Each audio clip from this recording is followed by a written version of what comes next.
día, profe Davis. Iniciamos con esta evidencia correspondiente al eje 3 para aplicar el tema de polimorfismo.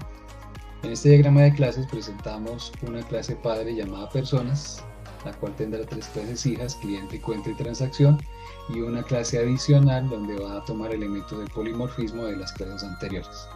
Damos paso a la expresión de ese diagrama de clases dentro de este código en Python que explicará Daniel en este momento. Bueno, listo. Esta clase persona nos sirve para representar a un cliente dentro del sistema. Básicamente, al crear un objeto de esta clase, estamos almacenando la información de una persona con su ID de cliente, nombre, apellido y cédula.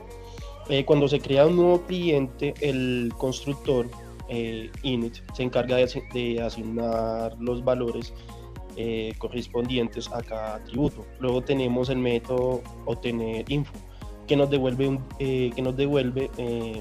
como un diccionario con toda la información de la persona, lo que facilita la consulta y uso dentro del programa. O sea, en resumen, esta clase nos permite estructurar de forma clara los datos y los datos de los clientes y acceder a ellos de manera sencilla cuando sea necesario.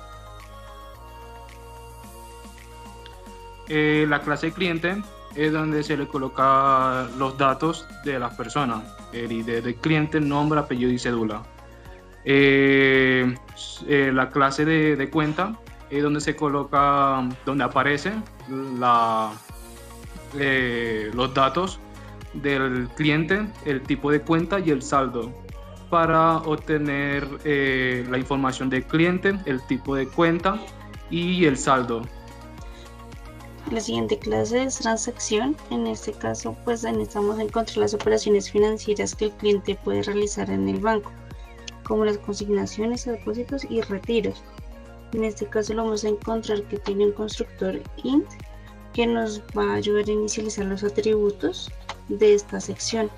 Va a contar con un ID de cliente, que sería el tipo, identificar al cliente que va a realizar la transacción, tipo de transacción y el monto.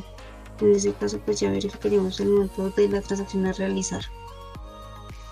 Ok, entonces ahora pasamos a explicar esta clase adicional que va a tomar elementos de las clases anteriores explicadas por mis compañeros.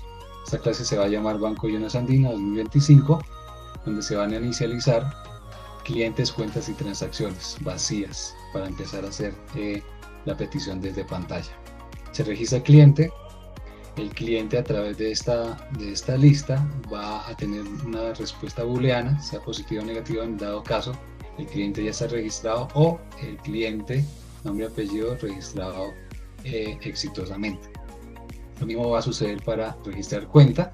Va a tener el mismo tipo de print y el mismo tipo de retorno booleano, sea verdadero o falso, si existe o no existe dentro del sistema.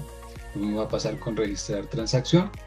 Va a tener también el mismo tipo de respuesta, sea que esté registrado o no, y va a mostrar en pantalla la consulta de clientes, la consulta de saldo y el historial de transacciones, que van a ser las validaciones basadas en las tres anteriores, que son las que se ingresan en pantalla. Entonces aquí van a aparecer cómo está registrado el cliente, cómo está registrado el saldo, sea consignación lo que haya hecho el cliente en pantalla, o la transacción, el historial de transacción correspondiente al llamado del ID del cliente. Pasamos a las validaciones que nos ayudan a asegurar que los datos ingresados sean correctos antes de ser procesados. Primero, validar texto, entrada. Verifica que un valor solo contenga letras, útil para nombres y apellidos. Luego, validar numérico, o sea, que sería la entrada, y validar el ID del cliente, que también sería la entrada. Garantizan que los valores ingresados sean solo números, evitando errores en datos como el ID del cliente. También tenemos validar tipo de cuenta de entrada, que revisa si el tipo de cuenta ingresado pertenece a las opciones permitidas, por ejemplo ahorro corriente y nómina o CDT. Finalmente, validar tipo transacción, se asegura de que la transacción sea una de las permitidas, como consignaciones, retiros o consulta de saldo. Excelente, entonces ahora pasamos ya a la parte de la interacción del documento o del código. Aquí vamos a hacer ya la apreciación o el ensayo de este menú.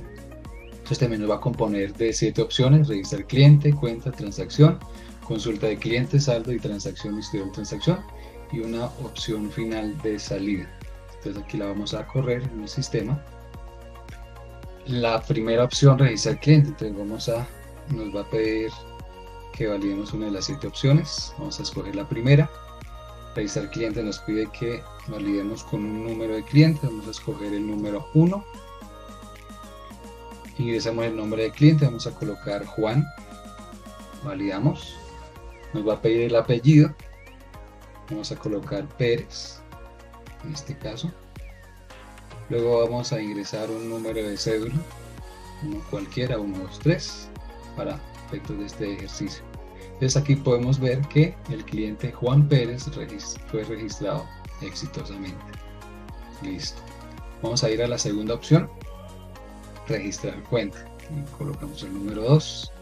Ingresamos el ID del cliente, dijimos que era el número 1.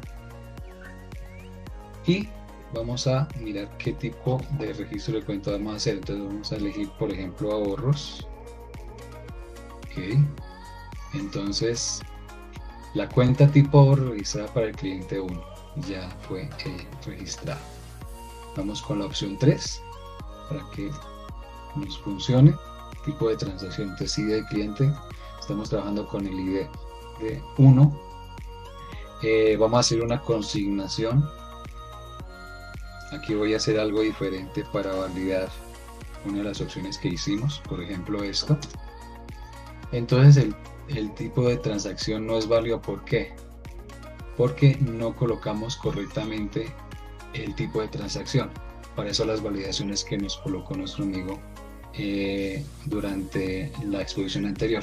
Entonces vamos a tomar nuevamente la transacción, el número 3, ID de cliente 1, consignación, vamos a escribirlo tal como está dentro del tipo de transacción. Ok, 800. Ahora sí, ya transacción consignaciones 800 registrada para el cliente 1. Entonces para eso son esas validaciones. Ahora pasamos a la consulta de clientes, que es como la forma de ver en pantalla los clientes ingresados. Vamos a la opción 4 y ya nos muestra ID de cliente 1, de nombre Juan, apellido Pérez, con cédula 123. Vamos a mirar con la opción 5, la consulta de saldo. El ID de cliente, entonces vamos a colocar 1. Entonces aquí ya nos muestra que para la consulta de saldo el cliente 1 tiene 800. Y ya la última opción que tenemos acá, la opción del historial 6, nos muestra que el cliente 1 tiene una transacción de 800 y de 1, tipo de transacción consignación, y se hizo un monto de 800. Ya haciendo el recorrido de esas consultas, entonces colocamos la opción 7 para salir. Con esto podemos ya dar por concluida la exposición de cada uno de los elementos de este trabajo de polimorfismo. Un agradecimiento a nuestro profesor y pues gracias a ustedes, compañeros, por haber participado en esta exposición también. Muchas gracias.